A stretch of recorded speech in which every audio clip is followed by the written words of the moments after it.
Assalamualaikum warahmatullahi wabarakatuh.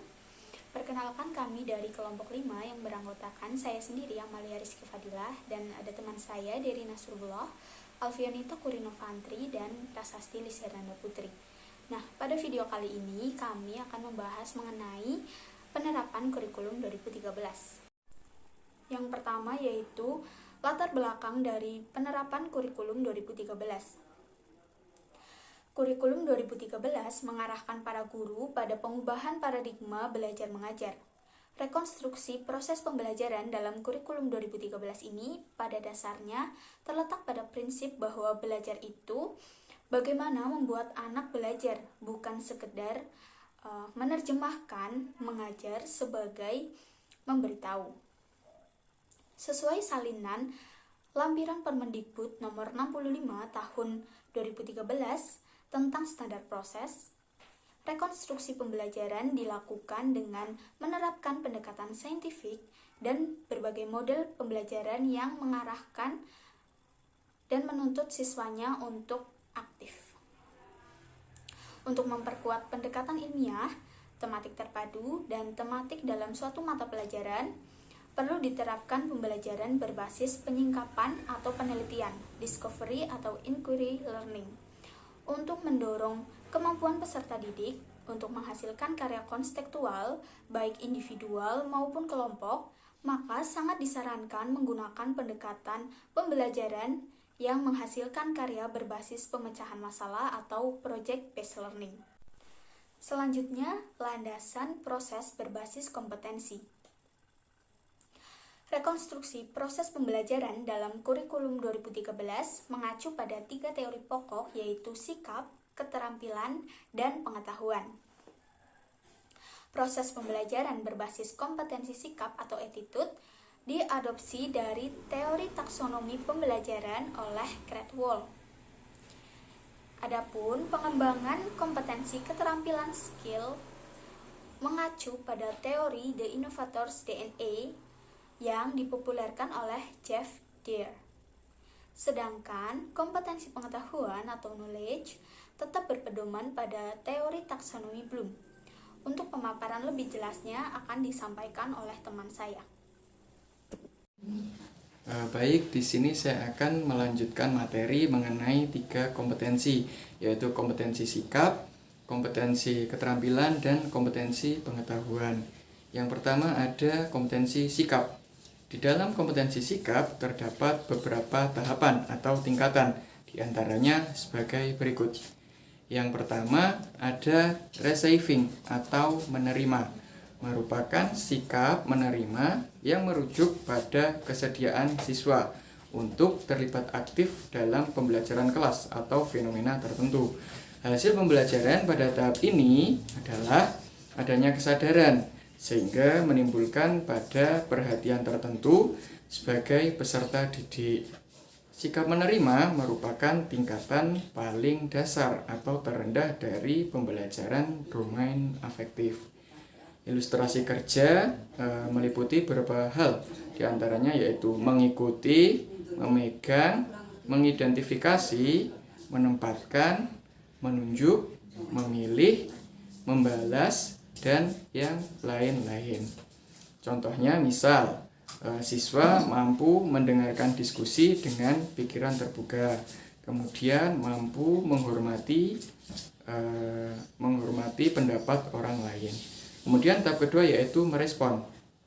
Merespon merujuk pada peran aktif dari siswa. Pada tingkatan ini, mereka tidak hanya terlibat pada fenomena tertentu, tapi juga mampu bereaksi terhadap fenomena tersebut dengan berbagai cara. Hasil pembelajaran dalam tingkatan ini, siswa mampu menekankan pada persetujuan dalam menanggapi, kemampuan untuk merespon, atau kepuasan dalam belajar, atau maksudnya merespon. Pada tingkatan ini terdapat kemampuan tertinggi, yaitu adanya suatu ketertarikan siswa. Ilustrasi kerjanya meliputi membantu, memahami, membahas, menyapa, menandai, melakukan, praktek, menceritakan, melaporkan, mengatakan, dan menulis. Contohnya, misal siswa mampu mengerjakan PR atau siswa dapat memecahkan permasalahan yang ada di dalam kelas dengan cara tertentu atau menggunakan alternatif solusi yang baru.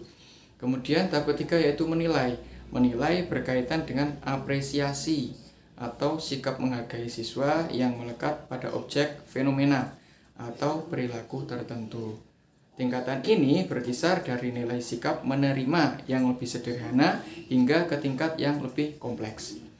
Hasil pembahasan atau pembelajaran dari tingkatan ini berkaitan dengan perilaku yang konsisten atau stabil. Ilustrasi kerjanya meliputi mendeskripsikan, membedakan, menjelaskan, mengikuti, memulai, membenarkan, mengusulkan, membaca, melaporkan, dan memilih.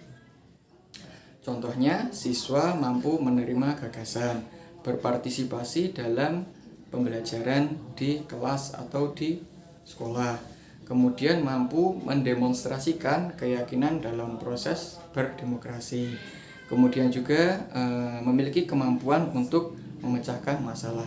Kemudian yang keempat ada organisasi. Organisasi berkaitan dengan penyatuan atau pengelompokan nilai-nilai yang berbeda, menyelesaikan konflik, dan mampu membangun sistem nilai yang internal yang bersifat konsisten. Hasil pembelajaran di sini berkaitan dengan konseptualisasi nilai atau bertanggung jawab atas diri sendiri untuk meningkatkan hubungan antar manusia dengan perorganisasian sistem. Tujuan instruksional yang berkaitan dengan tahapan ini berhubungan dengan pengembangan filosofis hidup. Kata kerja yang berlaku yaitu mengatur, menggabungkan, membandingkan, mempertahankan, menyelesaikan, menjelaskan, mengidentifikasi, memodifikasi, mengorganisir, mempersiapkan sesuatu, dan masih banyak yang lainnya. Contohnya yaitu menyadari kemampuan individu, kemudian mampu mengembangkan nilai gagasan yang ada secara realistis, kemudian mampu bertanggung jawab atas perilaku pribadi, kemudian mampu melakukan perencanaan secara sistematis, dan mampu menyelesaikan permasalahan yang ada dengan caranya sendiri. Kemudian contoh lainnya mampu bersosialisasi dengan yang lainnya. Kemudian yang terakhir ada karakteristik by value or value set. Pada tahap ini berkaitan dengan karakterisasi. Setiap individu memiliki sistem nilai yang telah dikendalikan tingkah lakunya dari sejak dulu atau dalam waktu yang cukup lama untuk mengembangkan sebuah karakter. Penekanan utama pada tahap ini adalah perilaku yang khas dari diri siswa atau karakteristik siswa. Tujuan instruksional berkaitan dengan pola penyesuaian umum siswa seperti pribadi, sosial, emosional. Ilustrasi kata kerja meliputi menindak, mendiskriminasikan, mempengaruhi, mendengarkan, memodifikasi, melakukan, mengusulkan, bertanya, membenahi, melayani, memecahkan masalah, atau memverifikasi. Contohnya dari tahap ini yaitu gaya hidup seseorang mempengaruhi reaksi berbagai jenis situasi, menunjukkan kepribadian ketika bekerja secara independen ataupun kelompok, serta mampu melakukan pendekatan objektif dalam artian bukan subjektif untuk menyelesaikan suatu permasalahan yang ada, sehingga dengan hal tersebut permasalahan dapat diselesaikan dengan baik oleh siswa ini atau siswa tersebut. Kemudian terdapat kompetensi selanjutnya yaitu kompetensi keterampilan. Di dalam kompetensi keterampilan terdapat beberapa tahapan, diantaranya sebagai berikut. Yang pertama ada observing atau mengamati. Peserta didik diarahkan untuk mengamati alam sekitar mereka dengan seksama. Melalui kebiasaan mengamati ini, siswa dapat mengetahui bagaimana sesuatu itu terjadi. Mereka juga akan sensitif apabila terdapat sesuatu yang bekerja secara tidak semestinya. Kedua yaitu menanya. Pada tingkatan ini, pembelajar dapat menggunakan suatu pertanyaan untuk memahami sesuatu. Konsep bertanya merupakan katalisator kreatif yang harus ada dalam sikap seorang penemu. Inovator mengajukan banyak pertanyaan untuk lebih memahami sesuatu. Kemudian yang ketiga, eksperimen. Eksperimen atau berekspresi merupakan suatu kegiatan menghasilkan data atau sesuatu yang mungkin dapat dimanfaatkan untuk masa depan. Kemudian yang keempat yaitu menghubungkan atau associating atau mempersatukan, merupakan menyatukan sesuatu dalam hal yang dianggap sebagai sebuah kemampuan untuk membuat koneksi di seluruh bidang ilmu. Inovator atau penemu harus aktif mengejar informasi baru dan ide-ide yang beragam melalui menanya, mengamati, membangun suatu jaringan, dan bereksperimen. Kemudian yang kelima, tetap terakhir, yaitu networking atau mengkomunikasikan atau membuka jaringan. Peserta didik diarahkan untuk mampu bertemu dengan orang-orang dengan latar belakang dan perspektif pola pikir yang berbeda guna untuk membuka jaringan secara luas. Selanjutnya, mereka juga dapat bertukar pikiran, ide, gagasan untuk mengkomunikasikan pengetahuan mereka sendiri agar dapat melengkapi dengan pengetahuan milik orang lain. Kemudian yang terakhir yaitu tahap pengetahuan. Yang pertama ada knowing atau mengetahui, merupakan tahap menghafal dan mengingat informasi tetapi belum adanya suatu pemahaman. Kemudian understanding atau memahami merupakan konsep memahami dan mampu mendeskripsikan ke dalam bahasanya sendiri. Kemudian yang ketiga, applying atau menerapkan. Dalam hal ini, siswa mampu mengaplikasikan suatu ilmu atau pengetahuan dan pemahaman yang ia miliki untuk menyelesaikan suatu permasalahan yang ada. Mengubah dari ide yang bersifat teoritis dan mampu dikembangkan ke dalam situasi yang praktis. Kemudian yang keempat ada analyzing atau menganalisis. Dalam menganalisis, siswa mampu mengidentifikasi komponen dari konsep yang terstruktur dari organisasi yang ada sehingga mampu dapat dipahami. Kemudian yang terakhir ada evaluasi atau evaluating. Siswa mampu memberikan evaluasi atau memberikan penilaian terhadap sesuatu atau nilai terkait ide gagasan yang ada. Mungkin itu saja pemaparan materi dari saya. Terima kasih, akan dilanjutkan oleh teman saya. Baik, yang selanjutnya adalah penguatan proses melalui model pembelajaran. Proses pembelajaran pada kurikulum 2013 dikembangkan melalui beberapa pendekatan dan model. Untuk yang pertama, ada model tematik terpadu. Dixon dan Collin memaparkan bahwa pembelajaran tematik adalah suatu pembelajaran yang melibatkan beberapa bidang studi untuk memberikan pengalaman yang bermakna kepada peserta didik dengan mengaitkan sebuah tema. Kurikulum 2013 menggunakan model pembelajaran tematik atau yang biasa disebut dengan tematik integratif.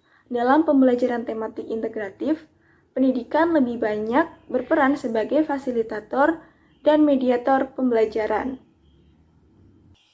Yang selanjutnya adalah karakteristik pembelajaran tematik menurut Hilda Carli. Yang pertama adalah holistik. Suatu peristiwa atau topik yang menjadi pusat perhatian diamati dan dikaji dari beberapa bidang studi sekaligus. Yang kedua, ada bermakna. Pengkajian suatu topik dari berbagai macam aspek memungkinkan terbentuknya jalinan struktur kognitif yang dimiliki oleh peserta didik. Yang ketiga, otentik. Pembelajaran tematik memungkinkan peserta didik memahami secara langsung konsep dan prinsip yang akan dipelajari, karena peserta didik akan mengalami sendiri pada saat aktivitas belajar. Kemudian yang keempat, aktif. Pembelajaran tematik pada dasarnya dikembangkan berdasarkan pendekatan discovery inquiry. Peserta didik terlibat aktif mulai dari perencanaan, pelaksanaan, hingga evaluasi. Kemudian untuk pendekatan atau model yang kedua, yaitu pendekatan saintifik. Pendekatan saintifik ini dimaksudkan untuk memberikan pemahaman kepada peserta didik dalam mengenal dan memahami berbagai materi menggunakan pendekatan ilmiah. Nah, melalui pendekatan saintifik yang diberlakukan dalam kurikulum 2013 saat ini, diharapkan dapat mendorong peserta didik dalam mencari tahu dari berbagai sumber observasi. Kemudian, penerapan pendekatan saintifik ini dalam pembelajaran harus memenuhi 3 prinsip, yaitu yang pertama, belajar peserta didik aktif. Dalam hal ini, termasuk inquiry based learning atau pembelajaran berbasis penelitian. Kemudian ada cooperative learning dan belajar berpusat pada peserta didik, yaitu yang pertama, belajar peserta didik aktif. Dalam hal ini, termasuk inquiry based learning atau pembelajaran berbasis penelitian. Kemudian ada cooperative learning dan belajar berpusat pada peserta didik. Yang kedua ada assessment, yaitu pengukuran kemajuan belajar peserta didik yang dibandingkan dengan target pencapaian tujuan belajar. Yang ketiga ada keberagaman. Keberagaman ini mengandung makna bahwa dalam pendekatan membawa konsekuensi peserta didik yang unik. Kelompok peserta didik unik termasuk keunikan dari kompetensi, materi, instruktur, pendekatan, dan metode mengajar, serta konteks. Berdasarkan 3 prinsip tersebut dapat dikorelasikan dengan langkah pendekatan saintifik yang digunakan dalam pembelajaran di kurikulum 2013 saat ini, yaitu mengamati, menanya, mencoba. Di sini saya akan melanjutkan materi. Yang pertama ada discovery learning, yang kedua ada problem based learning, dan yang ketiga ada project based learning. Yang pertama yaitu discovery learning. Dikutip dari Castranova, discovery learning adalah metode pembelajaran atau mode pembelajaran dan strategi yang berfokus pada keaktifan siswa. Menurut Bicknell, Holmes, dan Hovam menggambarkan 3 unsur utama discovery learning. Yang pertama ada mengeksplorasi dan memecahkan masalah untuk membuat, mengintegrasikan, dan menggeneralisasikan pengetahuan. Yang kedua dilakukan oleh peserta didik. Kegiatan berbasis aktivitas yang urutan dan frekuensinya ditentukan oleh peserta didik itu sendiri. Yang ketiga adalah kegiatan untuk mendorong pengintegrasian pengetahuan baru ke dalam pengetahuan dasar yang telah dimiliki peserta didik sebelumnya. Kemudian ada 5 strategi discovery learning, yaitu yang pertama ada lebih mengedepankan pembelajaran aktif daripada pembelajaran pasif. Yang kedua adalah belajar lebih berorientasi kepada proses daripada isi. Yang ketiga yaitu kegagalan merupakan suatu hal yang penting. Yang keempat, diperlukan adanya umpan balik. Dan yang terakhir, yang kelima adalah diperlukan pemahaman yang mendalam. Kemudian ada problem based learning atau pembelajaran berbasis masalah. Merupakan sebuah model pembelajaran yang menyajikan masalah konstekstual sehingga merangsang peserta didik untuk belajar. Tujuan penerapan model pembelajaran problem based learning ini agar peserta didik memiliki keterampilan atau kemampuan untuk menyelidiki serta mengatasi sebuah masalah.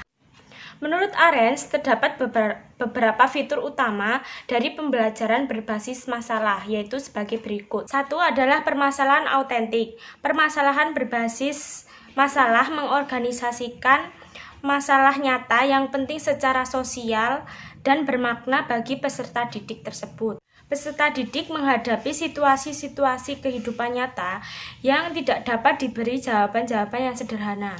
2, yaitu fokus interdisipliner, yaitu agar peserta didik dapat belajar berpikir struktural dan belajar menggunakan berbagai perspektif keilmuan. 3, yaitu investigasi autentik, yaitu peserta didik diharuskan menganalisis dan menetapkan masalah, kemudian melaksanakan eksperimen, membuat inferensi, dan menarik kesimpulan.